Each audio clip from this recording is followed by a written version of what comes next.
Hello and welcome to ExegeTV, the show that helps you move from exegesis to application.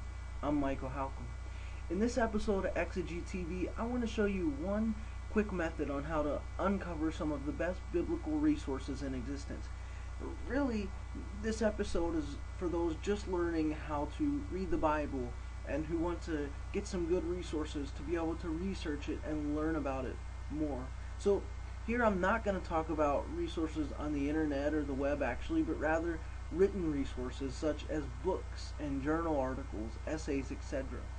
Usually, young Christians, Christians who are just starting out, are told by ministers to start by reading one of the Gospels.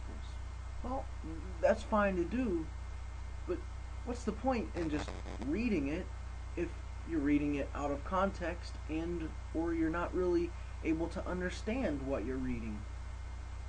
Surely there's going to be a multitude of foreign ideas and words to new readers of the Bible, so you need some help in understanding how to read it and make sense of it. So if you're going to read a text like one of the Gospels, one of the first things that you need to do is get some insight from people who have spent a lot of time studying it, perhaps a lifetime studying it.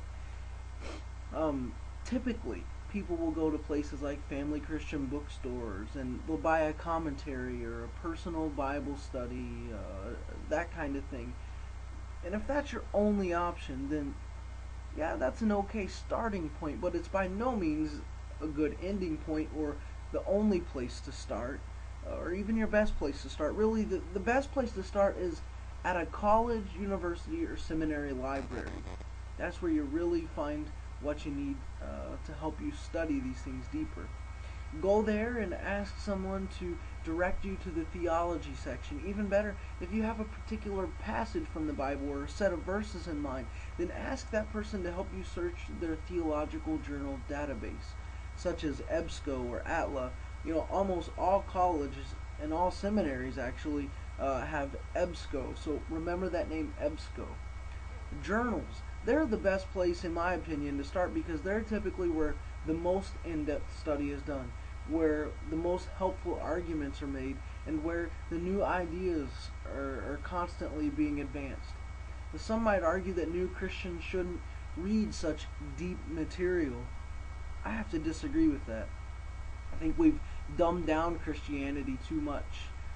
Christians have kind of become these mental wimps, and we need to start out teaching Christians how to research, how to read, how to think, how to interpret deeply. So journal articles are the most helpful way to do that.